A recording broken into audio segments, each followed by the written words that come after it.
one of the things it talks about in one of your slides is not to recognize people as moms and dads. I mean, as a mother, I take a little bit of offense to that. It also talks about not using the word terrorist. Can you explain why we wouldn't use the word terrorist and mom and dad? What I would tell you is that what I perceive is we're misreading some of the aspects of the things we're trying to do as we move the Air Force forward, and we look at how we build cohesive teams. General Brown, I do have to ask you a question that sort of stems from what Ms. McClain was asking about. She showed you this curriculum from the Air Force Academy, and she asked you why the terms mom and dad were disfavored. And you said that you're working to build cohesive teams. So just wondering, how do the terms mom and dad impair cohesive team building?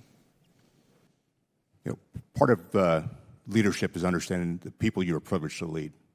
And as you have that opportunity, you get to know them. And every one of us grows up differently and has different experiences, different backgrounds. And we can't assume when we engage with them. And so from that perspective, you've got to to build that team and to build that trust with our airmen. In part because that trust is part of the cohesion that gives you the strong team to be able to go execute what the nation asks us to do. I understand better than most that families at times aren't defined by blood or even paperwork, and I know you have to recruit folks from different family environments into the Air Force.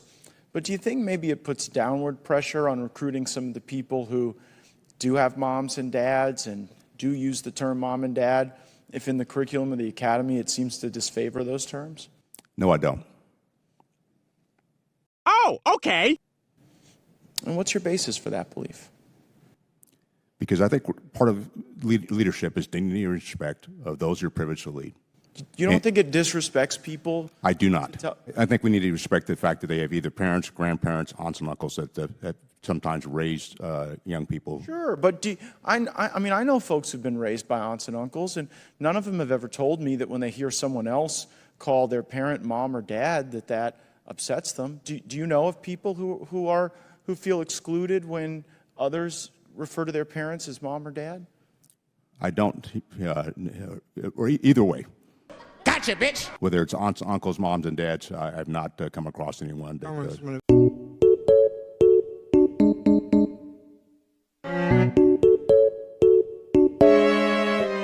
The United States of America is literally on fire right now.